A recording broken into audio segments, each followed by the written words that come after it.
Here are a couple of examples to make a point. First, whatever your position on the issue of abortion, just for the moment, set aside your religious or moral views as well as your notion of rights and focus on practicality.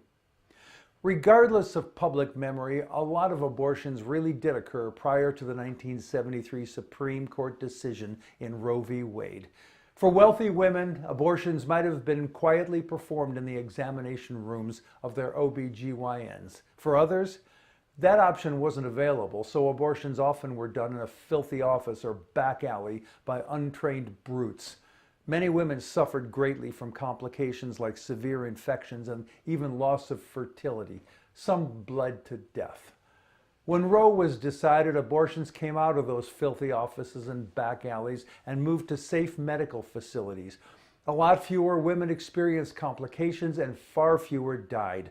That's the practical piece.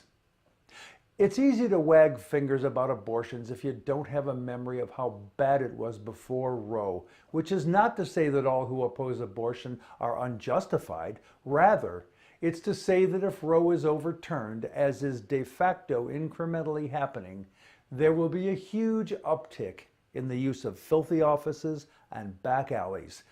The price of our memory loss is that a lot of women will suffer and some will die because we no longer remember how bad it really was. Here's another example of the practical effect and the price of the loss of historical memory. This comes from Gershon Gorenberg's piece in The American Prospect. Long quote. As historian Tony Judt showed in Postwar, his great work on recent European history, the Western European welfare states created after 1945 were not products of wild idealism.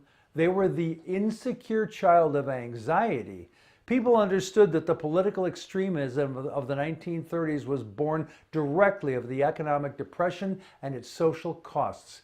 Both fascism and communism thrived on social despair, on the huge gulf separating rich and poor. The welfare state was a means to keep the black shirts and brown shirts in the past. One reason perhaps that America built so much less of a welfare state was that it was not left so shattered by the war. Obamacare was a very late partial effort to fill in the most glaring gap, the lack of a national health care system. Trump hasn't given up on destroying that. But then Trumpism is a new movement born of social despair and the renewed gulf between rich and poor. Despair sells the tickets to Trump's mass rallies and anger handles the amplifiers for his hateful rants.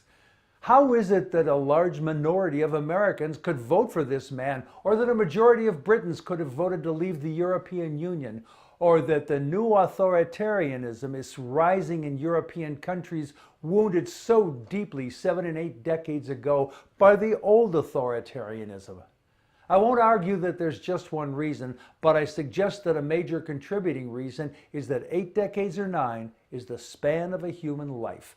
Someone who was 13 in September 1939 is 92 or 93 years old today. We are running out of people who could give firsthand testimony of the war itself, much less of the political madness that gave birth to the war. The last earthquake was so long ago that too many people have forgotten the purpose of the strict building code that followed it. Close quote. With the loss of historical memory, we humans have a way of reverting to old ways that were terrifyingly destructive. That's easy to do with leaders spouting slogans and shibboleths and wild promises of restoring the greatness of some mythical, fictional past. But those slogans, shibboleths, and the wild promises have a way of making us blind to the full reality of the suffering and destruction they bring about. The point is that the price of memory loss, whatever the issue, is far too great. That is why we, all of us, must remember. I'm Jack Altshuler.